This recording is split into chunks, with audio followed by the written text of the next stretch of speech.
Bharat communist ಪಕ್ಷದ ವತಿಯಿಂದ ದೇಶದಾದ್ಯಂತ ವಿವಿಧ ಬೇಡಿಕೆಗಳನ್ನು ಮುಂದಿಟ್ಟುಕೊಂಡು ರಾಜಕೀಯ ಅಭಿಯಾನ ಹಾಗೂ ಪಾದಯಾತ್ರೆ ಹಮ್ಮಿಕೊಳ್ಳಲಾಗಿದೆ. 2026ರ ಆಗಸ್ಟ್ 6ರಿಂದ ಆಗಸ್ಟ್ 15ರವರೆಗೆ ದೇಶದ ವಿವಿಧ ಭಾಗಗಳಲ್ಲಿ ನಡೆದ ಪಾದಯಾತ್ರೆ ಹಾಗೂ ಜನಜಾಗೃತಿ ಕಾರ್ಯಕ್ರಮದ ಸಮಾರೋಪ ಸಮಾರಂಭವು ನಗರದ ಕ್ಲಾಕ್ ಟವರ್ನ ಬಳಿ ನಡೆಯಿತು. ಪ್ರಸ್ತುತ ದೇಶದಲ್ಲಿ ಬೆಲೆ ಏರಿಕೆ, ನಿರುದ್ಯೋಗ, ಕೃಷಿ ಕ್ಷೇತ್ರದ ಸಮಸ್ಯೆಗಳು, ಕಾರ್ಮಿಕರ ಹಕ್ಕುಗಳು ಹಾಗೂ ಸಾರ್ವಜನಿಕ ಸೇವೆಗಳ ಕುರಿತು ಜನರಲ್ಲಿ ಅಸಮಾಧಾನ ಹೆಚ್ಚುತ್ತಿದೆ. ಈ ಹಿನ್ನೆಲೆಯಲ್ಲಿ ಜನರ ಸಮಸ್ಯೆಗಳಿಗೆ ಸ್ಪಂದಿಸುವಂತೆ ಸರ್ಕಾರಗಳನ್ನು ಒತ್ತಾಯಿಸುವ ನಿಟ್ಟಿನಲ್ಲಿ ಅಭಿಯಾನ ನಡೆಸಲಾಗುತ್ತಿದೆ. ಈ ಕುರಿತು ಮಾತನಾಡಿದ ಭಾರತ ಕಮ್ಯುನಿಸ್ಟ್ ಪಕ್ಷದ ದಕ್ಷಿಣ ಕನ್ನಡ ಜಿಲ್ಲೆಯ ಜಿಲ್ಲಾ ಕಾರ್ಯದರ್ಶಿಯಾದ ಬಿ. ಶೇಖರ್ ಅವರು, ಈ ಅಭಿಯಾನದ ಮೂಲಕ ಕೇಂದ್ರ ಹಾಗೂ ರಾಜ್ಯ ಸರ್ಕಾರಗಳ ಜನವಿರೋಧಿ ನೀತಿಗಳ ವಿರುದ್ಧ ಜನರಲ್ಲಿ ಜಾಗೃತಿ ಮೂಡಿಸುವುದು, ಕಾರ್ಮಿಕರು, ರೈತರು, ಬಡವರು ಹಾಗೂ ಸಾಮಾನ್ಯ ಜನರ ಸಮಸ್ಯೆಗಳನ್ನು ಸರ್ಕಾರದ ಗಮನಕ್ಕೆ ತರುವುದು ಉದ್ದೇಶವಾಗಿದೆ ಎಂದರು.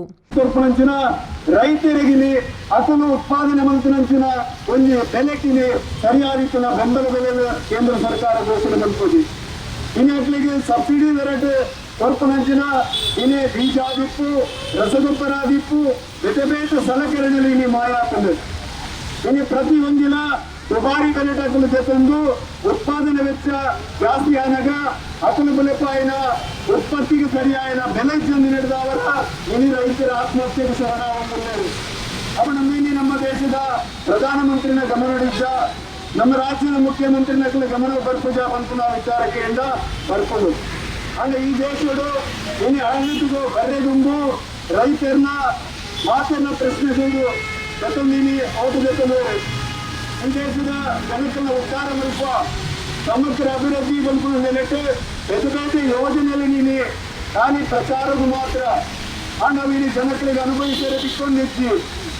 ಅವನ ಈ ಸಂದರ್ಭಗಳು ಈ ದೇಶದಲ್ಲಿ ಬದಲಾವಣೆ ಅಗತ್ಯ ಓಡಾಡುತ್ತೆ ಬಂದ್ಕೊಂಡು ಈ ದೇಶದ ಜನಕ್ಕೂ ನೀನು ಒಂದು ರಾಜಕೀಯ ವಿಶ್ಲೇಷಣೆಯ ಮುಖಾಂತರ ಮಂತದ್ದು ಎಲ್ಲದ ದಿನಟ್ಟು ಈ ದೇಶಗಳು ಏನು ಜನವಿರೋಧಿ ಸರ್ಕಾರನು ತನ್ನದೇ ಆಡಳಿತ ಮಂತ್ರಿರ ಅಖಿಲೇನೆ ತೀರ್ಥ ಜಪಡಾವನಂಚಿನ ಕೆಲಸಗಳ ಜನಕಲಿಗೆ ತಯಾರಾಗಲು ರಾಷ್ಟ್ರಪತಿ ರಾಜಕೀಯ ಅಭಿಯಾನ ಬದಲಾವಣೆ ಅಗತ್ಯ ಪಾದಯಾತ್ರೆಯ ದೆಹಲಿ ಚಲೋ ಕಾರ್ಯಕ್ರಮದಲ್ಲಿ ಜಿಲ್ಲಾ ಮಹಿಳಾ ಮಂಡಳಿ ಸದಸ್ಯರು, ಜಿಲ್ಲೆಯ ರೈತ ಕಾರ್ಮಿಕರು ಸೇರಿದಂತೆ ಮಹಿಳೆಯರು ಈ ಪ್ರತಿಭಟನಾ ಪಾದಯಾತ್ರೆಯಲ್ಲಿ ಪಾಲ್ಗೊಂಡಿದ್ದರು. ಮಂಜುನಾಥ್ ಪ್ರಸಾದ್, ವಿ4 ನ್ಯೂಸ್, ಮಂಗಳೂರು.